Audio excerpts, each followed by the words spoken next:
The Council of United Systems did not believe in ghosts. They believed in math, energy, readings, and the cold reality of steel. But as the dark shape appeared on their long-range scanners, the word ghost was the only thing the technicians could whisper. It was huge. It was silent.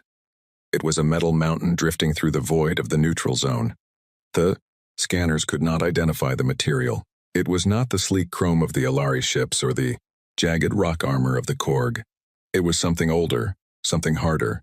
It was a floating fortress made by a race that everyone thought was still living in caves on a tiny blue planet. Commander Valen of the Alari Navy looked at the screen. His 4 eyes blinked in sequence. "Is that a human ship?" he asked. His voice was full of doubt. Humans were known for being messy. They were known for loud music and strange food. They were not known for building things that could dwarf a moon. "It is not just a ship, Commander," his assistant replied, her hands shaking as she pulled up the thermal data. "It is a city with guns the size of our cruisers." The fortress was called the Aegis of Sol. For decades, humanity had stayed quiet. They had been pushed around by the larger empires, forced to take the worst mining colonies and the most dangerous trade routes. The galaxy thought humans were weak because humans were polite. The galaxy thought humans were slow because humans liked to talk before they fought. They were wrong. While the empires fought small wars over tiny moons, humanity had been building. They had been pouring every ounce of their spite and their hope into one single project. They didn't want a fleet. They wanted a statement. As the Aegis moved closer to the border of the Korg Empire, the silence of the ship was its most terrifying feature. It did not send out radio signals. It did not ask for permission to pass. It simply existed, a trillion tons of dark metal moving through the stars. On the bridge of the Aegis, Captain Marcus Thorne sat in a simple chair. He didn't have a throne like the Korg warlords. He didn't have a crystal command pod like the Alari. He had a screen and a cup of coffee. He looked at the map of the stars and saw the Korg blockade ahead. They were blocking the path to a human colony that was starving. The Korg thought they could starve the humans into giving up their land. Thorne took a sip of his coffee. "They haven't moved," he said quietly. His crew worked around him with a calm focus. These were people who had grown up in the shadows of the great empires. They were tired of being small. "Do they think we are a supply ship?" a young officer asked. Thorne smiled, but there was no light in his eyes. "They think we are a target. They are about to find out that when you push a human, they don't just push back. They build something so big that you can't push it at all." The Korg fleet began to power up their weapons. Red lights flickered across the void as their plasma cannons charged. The Korg admiral sent a message that echoed through the Aegis. "Turn back, little monkeys, or we will burn your metal toy to ash." Thorne didn't record a long speech. He didn't argue. He just nodded to his weapons officer. "Open the front." "Shutters," he said. The front of the Aegis didn't just open. It unfolded like a giant, hungry mouth. Inside was a barrel so wide that a whole squadron of ships could fly through it. It was the main gun, a weapon that used the gravity of a small sun to fire a slug of pure iron. The galaxy was about to learn a lesson. Humans were not the strongest, and they were not the fastest. But humans were the ones who would build a nightmare just to make sure they were never bothered again. The Aegis of Sol was not just a fortress. It was the end of the old way of doing things. As the first shot fired, the light was so bright it blinded the Korg sensors. The nightmare had arrived, and it was made by the people everyone had ignored. The blast from the Aegis of Sol did not sound like a normal gun. In the vacuum of space, there should have been silence. But the sheer power of the weapon created a vibration that could be felt in the bones of every living thing for light years. The Korg admiral, a hulking beast with thick scales and yellow eyes, watched his lead cruiser disappear. It didn't explode in a ball of fire. It simply ceased to exist. The iron slug fired by the human fortress had hit the ship at a fraction of the speed of light, turning the Korg vessel into a cloud of glowing dust. The admiral stood frozen on his bridge. His people had spent 1,000 years perfecting plasma shields, but you cannot shield against a mountain of metal moving that fast. On the Aegis, Captain Marcus Thorne did not celebrate. He watched the tactical screen as the Korg fleet scrambled. They were like angry bees whose hive had been hit by a rock. "Target the secondary cruisers," Thorne said calmly. "They are trying to flank us. They think we are too big to turn." It was a logical thought. In space combat, the smaller, faster ship usually had the advantage over a large, slow target. But the Aegis was not a normal ship. It was built with human ingenuity and a complete lack of respect for the laws of traditional ship design. Instead of turning the whole ship, the Aegis used a system of internal gravity wheels.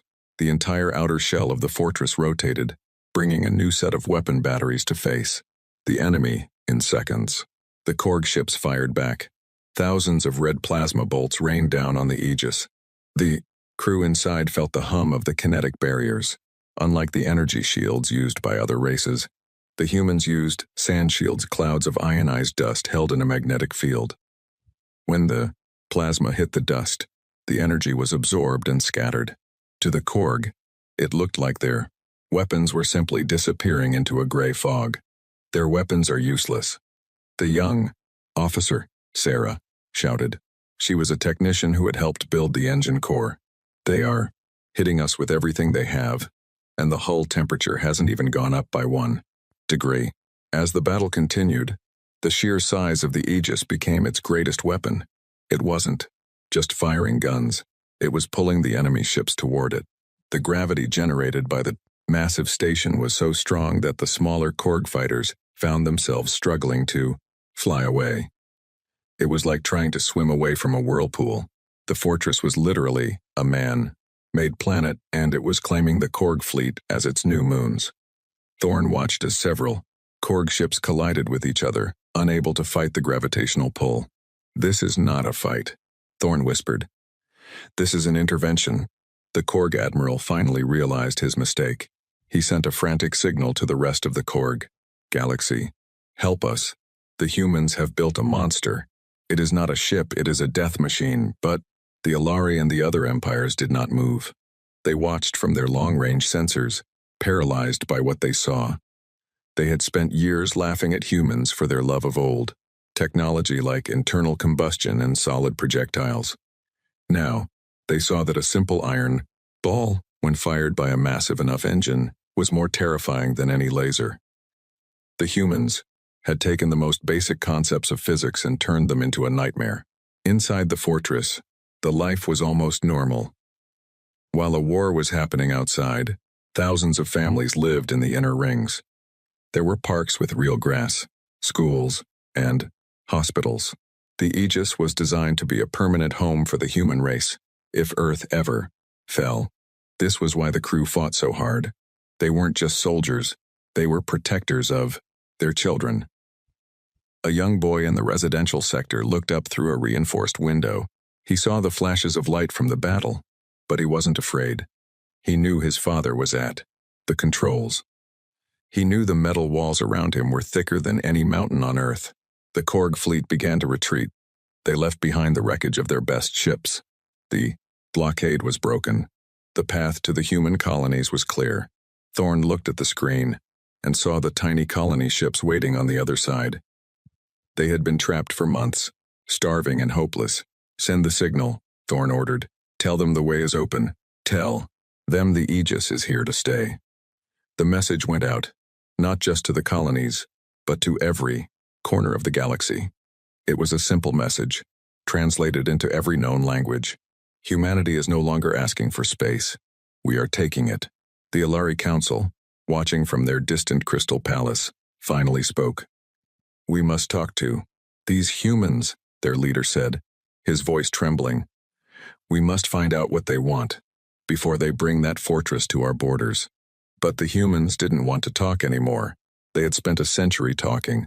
Now, they had the biggest gun in the galaxy, and they were very, very tired of being interrupted. The Aegis of Sol turned its massive nose toward the next sector, its engines glowing like a new star. The nightmare was just beginning for the empires of the galaxy, and for the first time in history, The humans were the ones smiling. Word of the Korg's defeat spread like a wildfire through the stars. In the high halls of the Ilari, the great elders gathered. They were tall, elegant beings who had ruled the trade routes for 6,000 years. To them, humans were a loud, messy species that had only recently discovered how to leave their own solar system. Now, that same primitive species was steering a metal moon through the heart of the galaxy. The Ilari did not like surprises, and the Aegis of Sol was the biggest surprise in history. They decided to send an envoy, not to fight, but to spy and to trick. They sent Ambassador Valis, the cleverest negotiator in the sector, to meet the human monster face to face. When Valis's small golden ship approached the Aegis, he felt a sense of dread. The scanners on his ship began to beep frantically. Warning, extreme gravitational mass. Detected, the computer screamed. Valis looked out the view screen. Up close, the fortress didn't look like a ship at all. It looked like a landscape. He saw massive valleys of machinery and mountains of armor plating. There were lights everywhere, thousands of tiny yellow dots that marked the windows of the people living inside. This wasn't just a weapon. It was a civilization. It was a fortress that didn't need a planet because it was a planet. The docking process was terrifyingly smooth. Huge magnetic arms reached out and grabbed the Ilari ship with the gentleness of a mother holding a child. Valis stepped out into a docking bay that was so large he couldn't see the other side. There were no golden statues or crystal fountains here. It was all gray steel, yellow warning stripes, and the smell of hot oil and ozone. A group of human soldiers waited for him. They didn't wear flowing robes like the Ilari. They wore thick, practical armor and carried rifles that looked heavy and dangerous. Their leader was a woman named Commander Sarah Vance. She didn't bow. She just nodded. "Follow me, Ambassador. The captain is busy, but he has time for a short chat." As they walked, Valis tried to use his species' natural ability to sense emotions. Usually, he could feel the fear or the greed of others. But from the humans, he felt something he had never felt before, a strange mix of exhaustion and absolute pride. They weren't happy to be at war, but they were deeply satisfied that they were finally winning. They passed a large window that looked into a school. Valis stopped, his 4 eyes wide. "You have children here?" he asked, his voice shaking. "In the middle of a war machine?" Vance looked at the kids, playing and smiled. "It's only a war machine if you try to hurt us, Ambassador. To them, it's just home. We built this so they would never have to run from a Korg raid ever again." They reached the bridge, which was a hub of constant activity. Screens displayed data from across the quadrant. Captain Marcus Thorne was looking at a 3D map of the galaxy. He looked older than Valis expected. His hair was gray, and his hands were scarred. He looked like a man who had spent his whole life building something and was finally seeing it work. "Ambassador," Thorne said without looking up, "I know why you are here. You want to know if we are going to attack the Ilari. You want to know if we are the new kings of the galaxy." Valis straightened his robes. "We only wish for peace, Captain, but your fortress is a threat to the balance of power.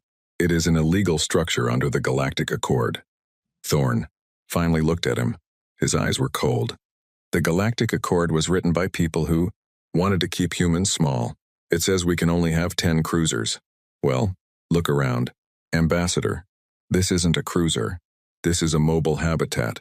It just happens to have very large guns.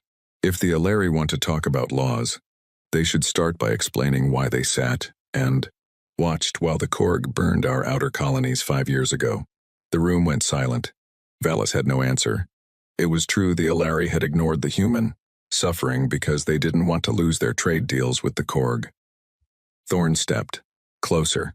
"We aren't here to be kings, Valis. We are here to be the nightmare of anyone who thinks they can bully us. We spent 100 years being the polite species. We shared our art, our music, and our science. The galaxy took it all and gave us nothing but crumbs. So, we stopped talking.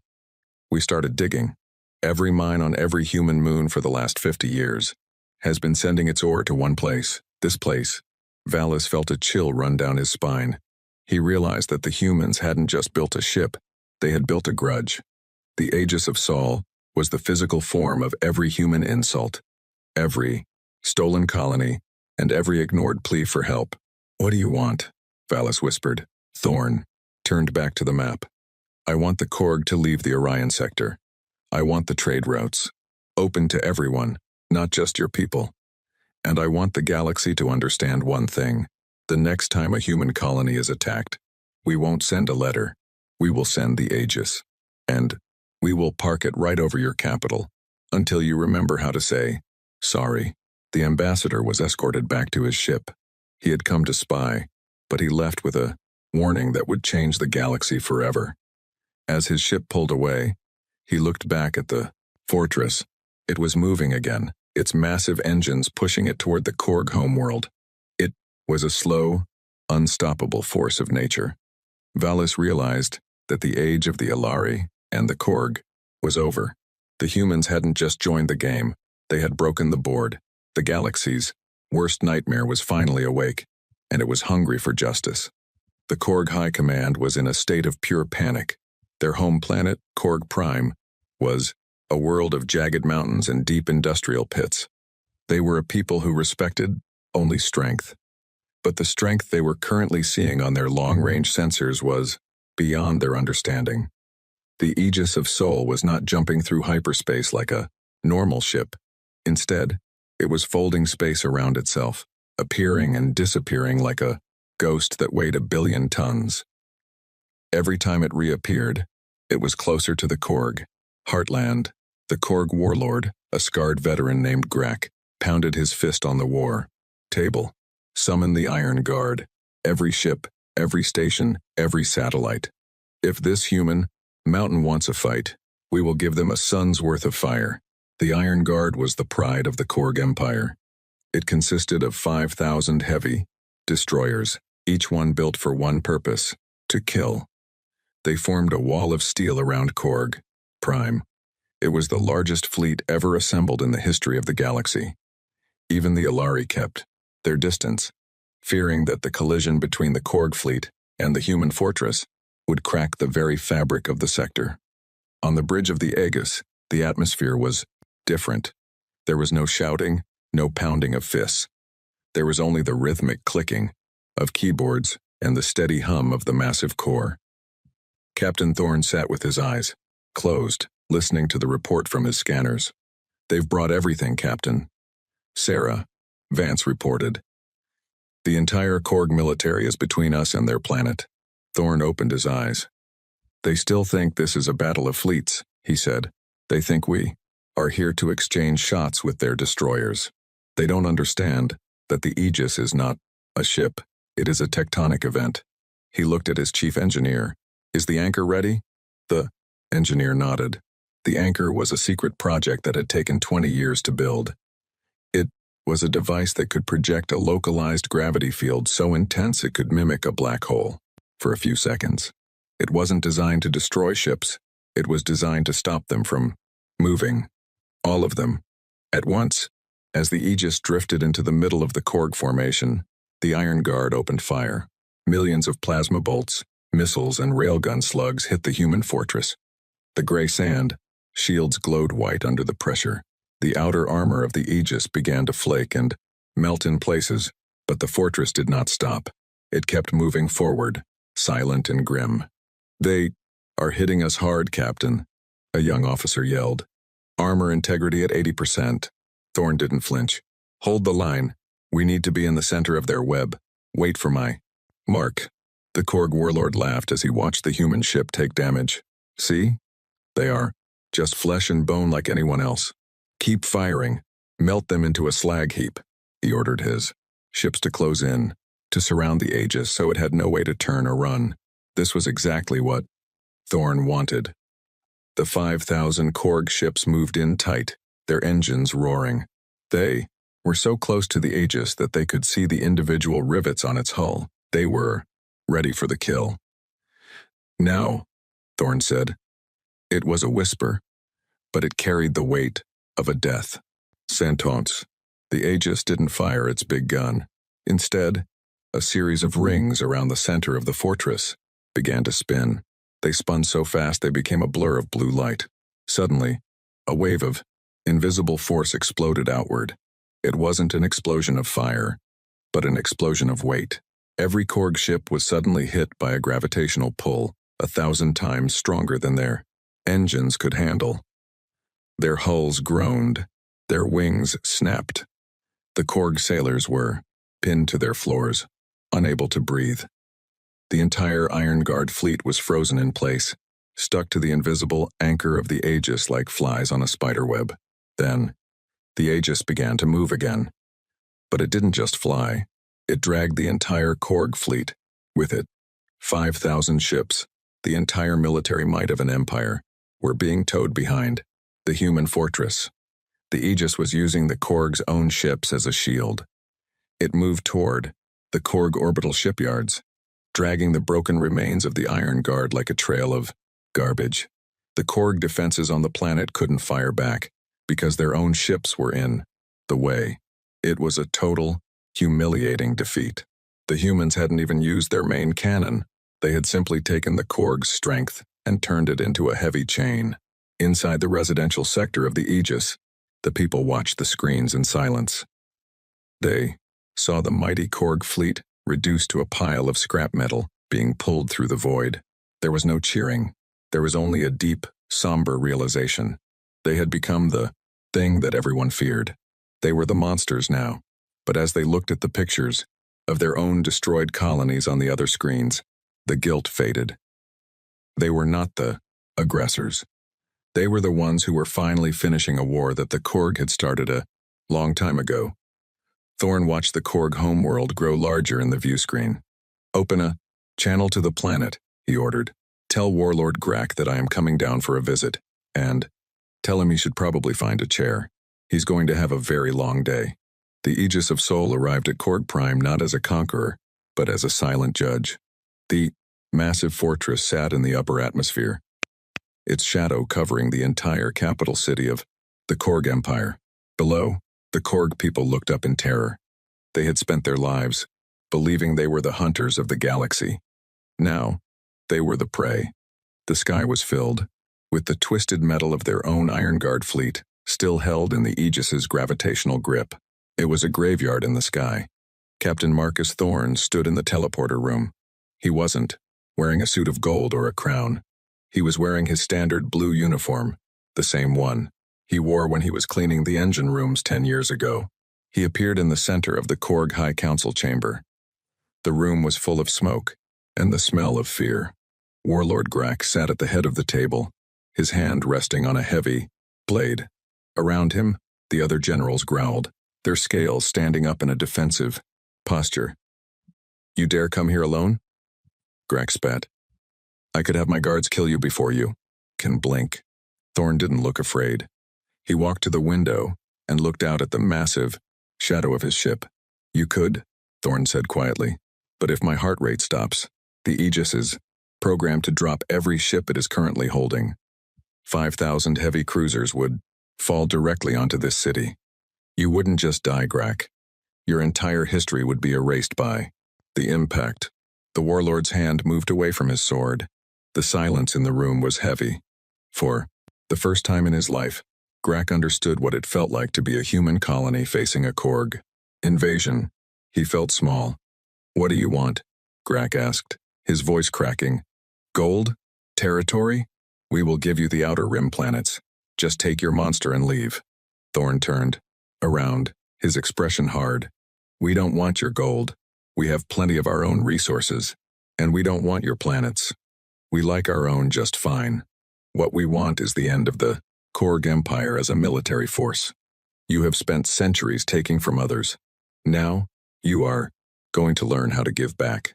Thorn laid a digital pad on the table. "This is the treaty. First, you will dismantle every shipyard you own. Second, you will pay for the reconstruction of every human colony you burned. Third, you will release every slave from every race you have conquered. If you refuse, the Aegis stays here.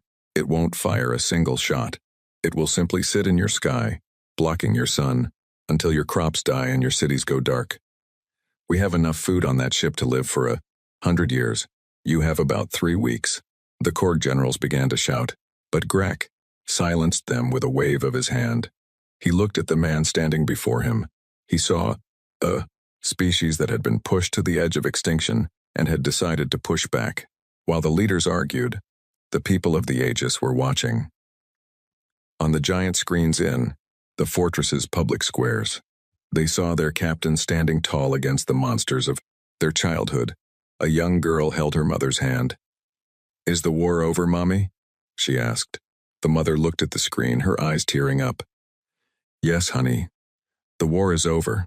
We don't have to be afraid of the dark anymore." This was the true power of the Aegis. It wasn't just the guns or the gravity. It was the peace of mind it gave to 1 billion humans who had spent their lives waiting for the next attack.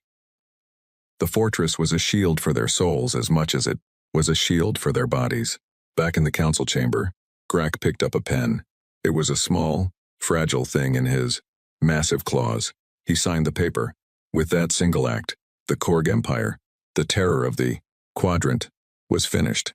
They were now a protectorate of humanity. Thorn took the pad and nodded. "Wise choice, Grek. We will leave a small crew in orbit to oversee the transition. Don't try anything clever. The Aegis has ears in every corner of this palace." As Thorn prepared to teleport back, Grek called out to him, "Tell me, human, why didn't you just kill us? You had the power. You could have turned our world to dust. That is what we would have done to you." Thorn paused, the blue light of the teleporter beginning to swirl around him. "That's the difference between us, Grek," he said. "We didn't build the Aegis to be like you.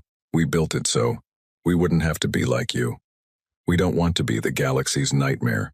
We just want to be the reason the nightmares stop."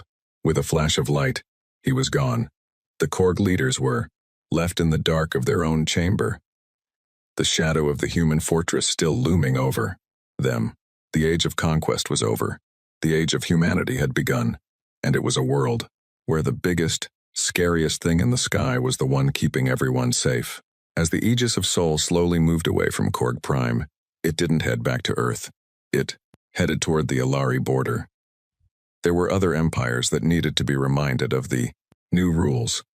There were other slaves to be freed, and other bullies to be humbled. The floating fortress was no longer a secret. It was a symbol. To the oppressed, it was a beacon of hope. To the tyrants, it was a giant, metal ghost that could never be outrun. The humans had found their place in the stars, and they had brought a very big chair with them. The galaxy would never be the same again, and for the first time in 1,000,000 years, the stars felt a little bit brighter. The fall of the Korg Empire was a shock that paralyzed the galaxy, but the Alari were not a people to wait for their turn to die. If the Korg were the muscle of the galaxy, the Alari were the brain.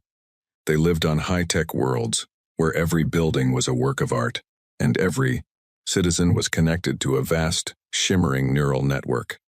They believed that information was the only true weapon. While the Aegis of Sol was busy dismantling the Korg shipyards, the Alari High Council met in secret. They didn't want to fight the fortress with ships. They wanted to kill it from the inside. They decided to use a weapon that humanity had never faced, a digital virus so complex it could rewrite the laws of physics inside a computer core. The Aegis was currently drifting through the sparkling nebula, a beautiful region of space, filled with glowing gas and ancient stars. It was a time of celebration for the humans. For the first time in generations, they weren't looking over their shoulders. Captain Marcus Thorn was in the garden sector, watching children play near a fountain. He felt a sense of peace he hadn't known his entire life. But that peace was shattered when the lights flickered.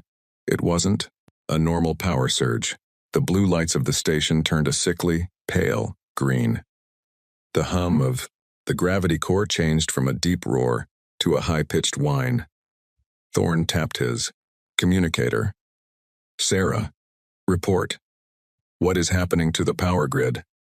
Sarah Vance's voice came back, and for the first time, She sounded terrified. "Captain, we are under attack, but there are no ships. Something is inside our network. It's eating the code. The life support systems are starting to cycle off, and the gravity stabilizers are failing." Thorn ran toward the bridge, his boots echoing on the steel floor. Around him, the fortress was waking up to a nightmare. The automated doors were slamming shut, trapping people in hallways. The air was growing thin. The Alari had sent a logic bomb through a hidden back door in the Alari-made communication sensors that humanity had bought decades ago. It was a Trojan horse that had been waiting for the right moment to strike. On the bridge, the screens were a mess of scrolling green symbols. The crew was fighting a losing battle. "We can't lock it out," a technician shouted. "It's moving faster than we can. Delete it. It's reached the engine core." The Aegis began to shudder. Outside, the massive engines that held the fortress in place started to fire randomly. The ship began to spin, a slow and deadly rotation that threatened to tear the structure apart. The Alari were watching from a distance, hidden behind a cloaking field. They smiled. They didn't need a big gun. They just needed to turn the human's own home into a spinning tomb. Thorn reached the command chair. "Cut the main computer," he ordered. Sarah looked at him like he was crazy. "Captain, if we do that, we lose everything. We lose the navigation, the shields, even the internal lights. We will be blind in the middle of a nebula." Thorn grabbed the edge of the console as the ship tilted. "If we don't, that virus will trigger a core overload and blow us all to heaven. Do it now. Switch to manual override." It was a gamble. No one had used manual controls on a ship this size in 100 years. It was like trying to steer a mountain with a piece of string. The screens went black. The lights died. A heavy, terrifying silence fell over the Aegis of Sol. For a moment, the billions of tons of metal were just drifting, dead in space. But then, a new sound began. It was a low, mechanical grinding. Deep in the heart of the fortress, ancient gears and analog switches built by human engineers who didn't trust fancy Alari. Tech began to click into place. Humanity's love for old technology was about to save them. They had built a secondary control system made of physical wires and vacuum tubes, hidden, away where no digital virus could ever reach. Small, dim emergency lights flickered on. They were red, the color of human blood and human warning. "Manual systems engaged," Sarah whispered, her face lit by the red glow. "We have steering, but it's slow, and we have the guns." Thorn looked at the empty space, where the Alari were hiding. He knew they were there. He could feel their arrogance. "They think we are dead because our computers are off," Thorn said. "They think a human can't fight without a screen to tell them where to aim. Let's show them how we used to do it on Earth." Thorn took a physical joystick, a relic of the past, and gripped it hard. He wasn't using sensors anymore. He was using his eyes and the calculated math written on a piece of paper by a navigator. He pointed the Aegis toward the coordinates where the interference was. "Strongest. Fire the starboard batteries," he ordered. "Blind fire. Fill that sector with lead." The Aegis didn't use smart missiles this time. It used old-fashioned cannons that fired heavy shells. Thousands of rounds poured into the void. Space lit up as the shells hit the invisible Ilari ships. The cloaking fields shattered under the physical impact. 3 golden Ilari cruisers appeared, their sleek hulls dented and broken by the simple iron rain. The Ilari were frozen in shock. Their virus had worked perfectly, yet the human fortress was still fighting. It was like a man who had been poisoned, but refused to fall down. The Aegis moved forward, a dark and silent giant in the red light. The Ilari tried to flee, but without their computers to calculate the jump, they were slow. The Aegis didn't even use its big gun. It simply rammed the lead cruiser, its reinforced prow cutting through the Ilari ship. Like a knife through paper, the message was clear. "You can break our machines, but you cannot break us." As the human crew began the long process of cleaning the virus from their systems, they realized that the galaxy was even more dangerous than they thought.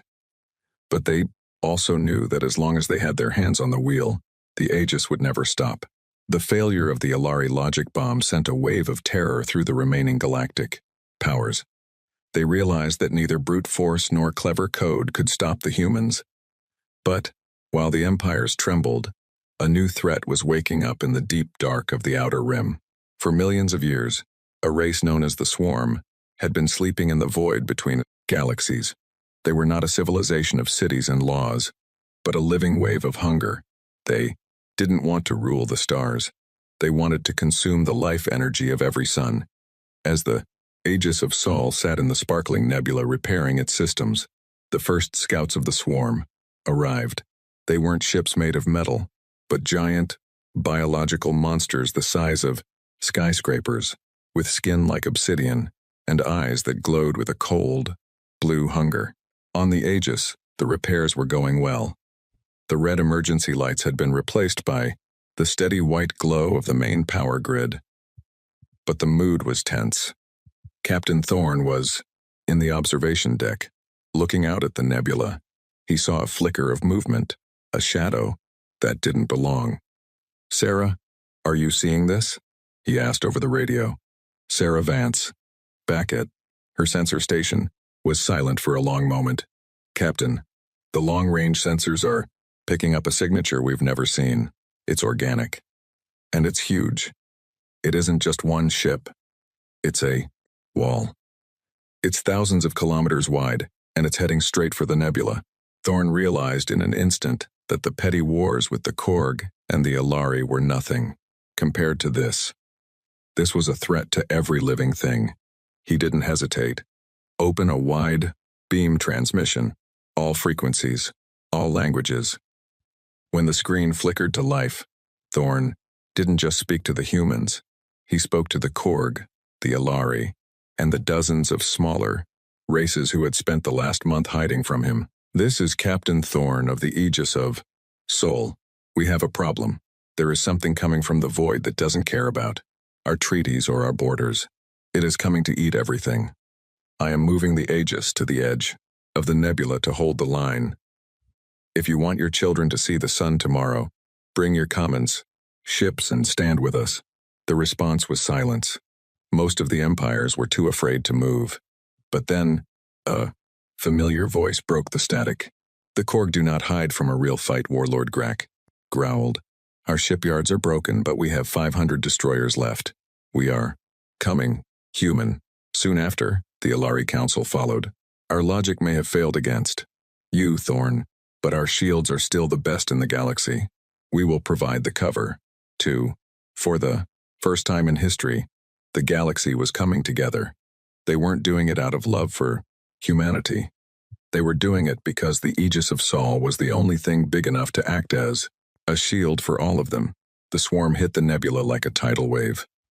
The biological monsters moved with a terrifying grace, spitting acid that could melt through titanium and firing beams of concentrated gravity. The Alari ships formed a shimmering golden wall, but the swarm's numbers were too great. The Korg destroyers charged into the thick of the fight, their cannons roaring, but for every monster they killed, 10 more appeared. The line was breaking. "They're going to get past us," Sarah shouted. "If they reach the inner systems, billions will die." Thorne looked at his crew. They were tired, and their ship was still scarred from the Alari virus. But he saw the same fire in their eyes that had built this fortress in the first place. Thorne stood up. "All power to the main engine. We aren't going to sit here and shoot." He looked at the map. The swarm was funneling through a narrow gap in the nebula gas. "We are going to plug the hole." The Aegis began to move, its massive engines glowing brighter than they ever had. It was a terrifying sight. A mountain of metal charging into a sea of monsters. The Aegis didn't just fire its guns. It used its entire body as a weapon. It smashed through the leading swarm monsters, their blue blood splashing across the human armor like rain. The fortress was taking massive damage. Sections of the outer hull were being ripped away, but the Aegis didn't stop. In the middle of the swarm, Thorne gave the final order. "Activate the gravity anchor at maximum overload. If we can't kill them all, We'll hold them here until the nebula collapses. It was a suicide mission. The gravity anchor was designed to hold ships, but at overload, it would pull the very gas of the nebula into a single, dense point. The pressure would be enough to crush anything. "Captain, the hull won't hold," Sarah warned. "The pressure will crush us too." Thorne looked at the view of the Korg and Ilari ships retreating to safety. "Then we make sure we're the last thing the swarm ever sees." The Aegis began to glow with an intense, white light. The gravity was so strong that even the swarm monsters couldn't fly away. They were being pulled toward the fortress, their bodies breaking under the weight. On the bridge, the metal floor began to buckle. The crew held onto their stations, looking at each other with a silent goodbye. They had built this ship to save humanity, and now they were using it to save everyone else. But just as the pressure reached the breaking point, a strange thing happened. The Korg and Ilari ships didn't run. They turned back. They attached their own tractor beams to the Aegis, adding their power to the fortress's engines. They weren't letting the humans die alone. Together, they began to push the Aegis and the trapped swarm into the heart of a dying star nearby. It was a moment of pure, impossible unity. The explosion of the star took the swarm with it, a flash of white light that wiped the hunger of the void from the galaxy. When the light faded, the Aegis of Sol was still there. It was broken, its outer plates gone, and its engines cold, but it was still floating. The ships of the Korg and the Ilari surrounded it, not as attackers, but as guardians. For the first time in the history, the galaxy was quiet. There was no more talk of empires or colonies. There was only the sound of breathing, the collective sigh of 1,000 different species who had survived. The end of the world. Captain Marcus Thorne stood on the bridge of the Aegis, looking at the cracks in the view screen. He was covered in soot, and his arm was in a sling, but he was alive. The repairs took months, but this time, the humans didn't have to dig for ore in lonely mines. The Korg brought heavy metals from their mountain worlds. The Ilari brought advanced crystals for the power cores. Smaller races, who had never been allowed to speak, in the Great Council, brought food, medicine, and art. The Aegis of Sol was no longer just a human fortress. It was being rebuilt as a monument to what happened when people stopped fighting each other and started fighting for each other. The gray metal was now inlaid with golden Ilari patterns and reinforced with dark Korg steel. It was the most beautiful thing ever built in the stars. In the residential sector, the parks were full again, but the children playing there weren't just human. There were young Korg with small, soft scales and Ilari children with glowing eyes. They played together in the shadow of the massive cannons that were now silent. The fortress that was once called the galaxy's worst nightmare had become its greatest sanctuary. The schools taught a new kind of history, not a history of wars, but a history of the moment when everyone realized they were on the same side. Sarah Vance, now the chief of engineering for the entire alliance, looked at the blueprints of the new Aegis. "We aren't calling it a fortress anymore, Captain," she said, smiling. "The people are calling it the Beacon." A ceremony was held in the central plaza of the ship.